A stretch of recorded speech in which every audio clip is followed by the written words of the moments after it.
السلام علیکم ورحمۃ اللہ دوستوں، میں امید کرتا ہوں کہ آپ سب خیریت سے ہوں گے اور آپ سب کی تیاری بھی بالکل اچھی طرح سے چل رہی ہوگی۔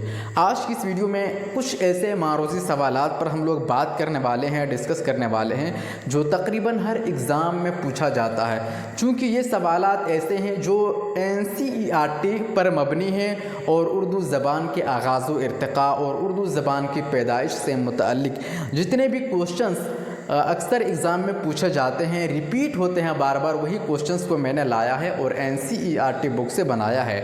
تو چلیے اسٹارٹ کرتے ہیں دوستو آج کا یہ ویڈیو۔ آپ بالکل بھی مس نہ کریں، آخر تک اینڈ تک دیکھیں، بہت ہی ہیلپ فل اور بینیفٹ ہونے والا ہے آپ کے لیے یہ ویڈیو۔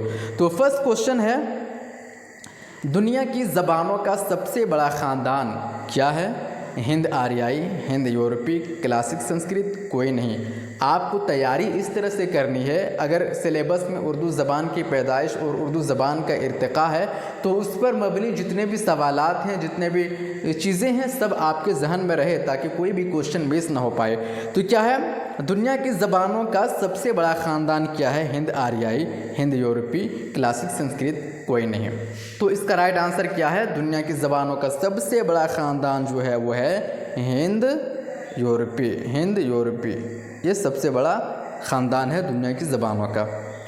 نیکسٹ کوشچن ہے، اردو زبان کا تعلق زبانوں کے کس خاندان سے ہے؟ سب سے بڑا خاندان زبانوں کا کیا ہے؟ ہند یورپی ہے، لیکن اردو زبان کا تعلق زبانوں کے کس خاندان سے ہے؟ یہ جاننا ضروری ہے، ہم اردو کا ایگزام دے رہے ہیں تو یہ جاننا ضروری ہے کہ اردو زبان کا تعلق زبانوں کے کس خاندان سے ہے۔ کیا ہند یورپی سے ہے، یا ہند آریائی سے ہے، یا سنسکرت سے ہے، یا عربی سے ہے؟ تو اس کا تعلق کس سے ہے؟ اردو زبان کا تعلق ہند آریائی سے ہے۔ کس سے ہے؟ ہند آریائی سے۔ ہند آریائی سے۔ رائٹ آنسر کیا ہے؟ ہند آریائی۔ نیکسٹ کوشچن ہے، ویدک اور کلاسک سنسکرت کے ناموں سے موسوم کیا جاتا ہے؟ یعنی ویدک اور کلاسک سنسکرت کو کس نام سے موسوم کیا جاتا ہے؟ قدیم ہند آریائی زبانوں کو ویدک اور کلاسک سنسکرت کے ناموں سے موسوم کیا جاتا ہے۔ کس کو؟ قدیم ہند آریائی زبانوں کو، قدیم ہند یورپی زبانوں کو، یا دونوں کو، یا شورسینی زبان کو؟ تو اس کا صحیح جواب کیا ہے؟ قدیم ہند آریائی زبانوں کو ویدک اور کلاسک سنسکرت کے نام سے موسوم کیا جاتا ہے۔ نیکسٹ کوشچن آپ کا ہے، ذیل میں سے کون سی زبانیں آپس میں بہنیں کہلاتی ہیں؟ بہت ہی امپورٹنٹ کوشچن ہے، بہت ہی اہم نقطہ ہے۔ وہ کیا ہے آپشن؟ اردو اور عربی کو، اردو فارسی، اردو ہندی، اردو اور پشتو۔ سوال کیا ہے؟ ذیل میں سے کون سی زبانیں آپس میں بہنیں کہلاتی ہے؟ صرف جواب جاننا ضروری نہیں ہے بلکہ سمجھنا بھی ضروری ہے۔ ذیل میں سے کون سی زبانیں آپس میں بہنیں کہلاتی ہیں؟ اردو اور ہندی۔ اردو اور ہندی آپس میں بہنیں کہلاتی ہیں۔ نیکسٹ کوشچن ہے، اردو کی پیدائش کے تعلق سے لسانیات کے بیشتر ماہرین کا فیصلہ کیا ہے؟ یہاں جتنے بھی کوشچنز ہیں، جتنے بھی معروضی سوالات ہیں جو میں نے بنایا ہے وہ بہت ہی امپورٹنٹ ہے۔ آپ بالکل اس چیز کو مس نہ کریں، بار بار دیکھیں اور ذہن میں رکھیں اس چیز کو۔ اردو کی پیدائش کے تعلق سے لسانیات کے بیشتر ماہرین کا فیصلہ کیا ہے؟ کیا فیصلہ ہے؟ اردو دہلی اور اس کے قرب و جوار میں بولی جانے والی کھڑی بولی سے نکلی ہے، یا اردو کی پیدائش دکن میں ہوئی ہے، اردو پنجاب سے نکلی ہے، یا ان میں سے کوئی نہیں؟ اردو کی پیدائش کے تعلق سے جو زبان کے ماہرین ہیں ان کے الگ الگ نظریات ہیں، الگ الگ اقوال ہیں، لیکن بیشتر جو ماہرین لسانیات ہیں ان کا قول کیا ہے؟ ان کا قول ہے اردو دہلی اور اس کے قرب و جوار میں بولی جانے والی کھڑی بولی سے نکلی ہے۔ یہ والا سب سے زیادہ صحیح تسلیم کیا جاتا ہے، اس قول کو، اس والے قول کو سب سے زیادہ صحیح مانا جاتا ہے۔ اگلا کوشچن ہے، مندرجہ ذیل میں اردو کا پہلا صاحب دیوان شاعر کون ہے؟ مندرجہ ذیل میں پہلا صاحب دیوان شاعر کون ہے؟ کیا وہ میر تقی میر ہیں، یا قلی قطب شاہ ہیں، یا ولی دکنی ہیں، یا غالب ہیں؟ کون ہے؟ تو اس کا صحیح جواب ہو جائے گا قلی قطب شاہ۔ قلی قطب شاہ یہ صحیح جواب ہے۔ نیکسٹ کوشچن ہے، دکن کا ایک شاعر اپنی غزل گوئی، دکن کا ایک شاعر مشہور ہے، دکن کا ایک شاعر، یہاں ولی دکنی چھوٹا ہے، دکن کا ایک شاعر ولی دکنی مشہور ہے کس چیز کے لیے؟ اپنی غزل گوئی کے لیے، نظم گوئی کے لیے، زبان کے لیے، یا ان میں سے کوئی نہیں؟ تو دکن کا ایک شاعر ولی دکنی مشہور ہے اپنی غزل گوئی کے لیے، اپنی غزل گوئی کے لیے۔ سمجھ گئے؟ نیکسٹ کوشچن ہے، کس شاعر کے بارے میں خیال ہے کہ اسی نے قدیم اردو کو دکنی نام دیا ہے؟ تو کس شاعر کے بارے میں خیال ہے کہ اسی نے قدیم اردو کو دکنی نام دیا ہے؟ اگر آپ کے ذہن میں جواب ہے، آپ نے پڑھا ہے، تو اس کا جواب اپنے من میں دیجیے۔ کیا ہے اس کا آنسر؟ قریشی بیدری، حسن نظامی، خواجہ بندہ نواز، اشرف بیابانی۔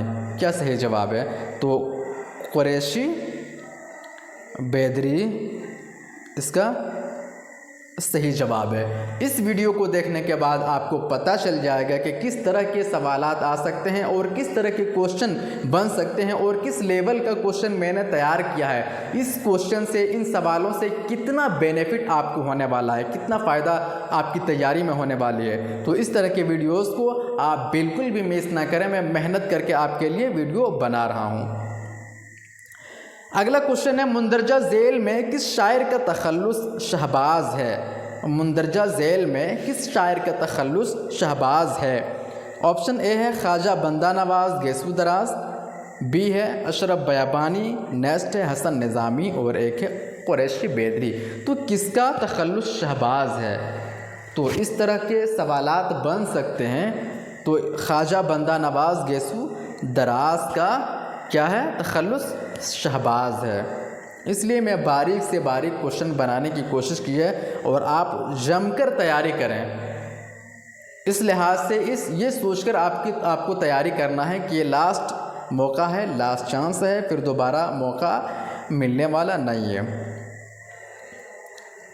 اگلا کوشچن ہے، شکار نامہ اور چکی نامہ مندرجہ ذیل میں سے کس کے تصانیف ہیں؟ حسن نظامی، میر تقی میر، علامہ اقبال، قریشی بیدری۔ کس کے تصانیف ہیں؟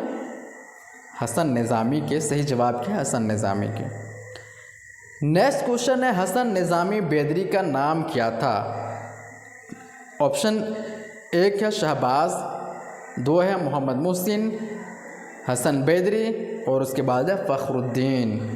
فخر الدین۔ تو صحیح جواب کیا ہے اس کا؟ حسن نظامی بیدری کا اصل نام کیا تھا؟ فخر الدین اس کا اصل نام تھا، نظامی کیا تھا؟ تخلص تھا۔ اگلا سوال ہے، قدم راؤ پدم راؤ کو اردو کی پہلی مثنوی مانا جاتا ہے، یہ کس کی تصنیف ہے؟ بہت ہی مشہور کوشچن ہے۔ اس کا جواب آپ کمنٹ باکس میں دینا ہے کہ اس کا جواب کیا ہوگا، اس کا آنسر کیا ہوگا۔ آگے چلتے ہیں۔ مثنوی قدم راؤ پدم راؤ میں کس طرح کی کہانی بیان کی گئی ہے؟ ایک ہے راجا کی کہانی، دوسرا رانی کی کہانی، مزدور کی کہانی، یا امیر کی کہانی۔ کس کی کہانی بیان کی گئی ہے؟ تو اس میں کیا بیان کی گئی ہے؟ اس میں راجا کی کہانی بیان کی گئی ہے۔ قدم راؤ کیا ہوتا ہے؟ راجا ہوتا ہے، پدم راؤ وزیر۔ نیکسٹ کوشچن ہے، مندرجہ ذیل میں کس شاعر کا تعلق عادل شاہی دور سے نہیں ہے؟ اس کا بھی جواب آپ کو کمنٹ باکس میں دینا ہے تاکہ مجھے پتہ چلے کہ آپ NCERT بک پڑھ رہے ہیں یا نہیں پڑھ رہے ہیں۔ برہان الدین جانم، اشرف بیابانی، قلی قطب شاہ، اور نیکسٹ آپشن ہے حسن شوقی۔ تو اس کا جواب کیا ہوگا؟ آپ جواب کمنٹ باکس میں ضرور دیجیے گا۔ اگلا سوال ہے، شہادت الحقیقت اور شہادت التحقیق کے مصنف کون ہیں؟ میراج شمس العشاق، اشرف بیابانی، حسن نظامی، حسن شوقی۔ تو شہادت الحقیقت اور شہادت التحقیق کے مصنف کون ہیں؟ میراجی۔ اگلا سوال ہے، مندرجہ ذیل میں نوسر ہار کس کی تصنیف ہے؟ اشرف بیابانی کی، یا میراجی کی، حسن نظامی کی، یا قلی قطب شاہ کی؟ تو صحیح جواب اشرف بیابانی۔ اگلا سوال ہے، رستمی کس دربار سے وابستہ تھے؟ عادل شاہی دور سے، قطب شاہی دور سے، بہمنی دور سے، ان میں سے کوئی نہیں۔ تو کس سے تھے؟ قطب شاہی دور سے وابستہ تھے۔ اگلا سوال ہے، قصہ بے نظیر کا مصنف ذیل میں سے کون ہے؟ صنعتی، مقیمی، حسن شوقی، قلی قطب شاہ۔ تو صحیح جواب اس کا کیا ہو جائے گا؟ صنعتی۔ اگلا سوال ہے گلشن عشق اور علی نامہ کے مصنف کون ہیں؟ نصرتی، حسن بیدری، مقیمی، ولی دکنی۔ تو اس کا صحیح جواب ہو جائے گا نصرتی۔ گلشن عشق اور علی نامہ کے مصنف کون ہیں؟ نصرتی۔ اگلا کوشچن ہے ملا وجہی کا اصل نام کیا تھا؟ ملا وجہی کا اصل نام کیا تھا؟ اسد اللہ، وجہی، شیخ تھا۔ ان میں سے کوئی نہیں، صحیح جواب ہے اسد اللہ ملا وجہی کا نام تھا۔ اگلا سوال ہے سیف الملوک، بدیع الجمال اور طوطا نامہ تینوں مثنویوں کے مصنف کون ہیں؟ آپشن اے غواصی، وجہی، مقیمی، شیفتہ۔ تو اس کا صحیح جواب کیا ہے؟ غواصی اس کا صحیح جواب ہے۔ تو یہ تھا دوستو اردو زبان کی پیدائش، اردو زبان کے آغاز و ارتقاء اور ان سے تعلق رکھنے والے شعراء سے متعلق کچھ اہم سوالات، کچھ اہم معروضی سوالات جو کہ بہت ہی امپورٹنٹ ہے BPSC کے حوالے سے۔ دوستو اگر یہ ویڈیو آپ کو اچھا لگا ہو، تھوڑا سا بھی انفارمیٹیو لگا ہو، تو پلیز ویڈیو کو لائک کر کے چینل کو ضرور اپنے دوستوں تک شیئر کرنا تاکہ وہ بھی اس ویڈیو سے فائدہ اٹھا سکیں۔ شکریہ۔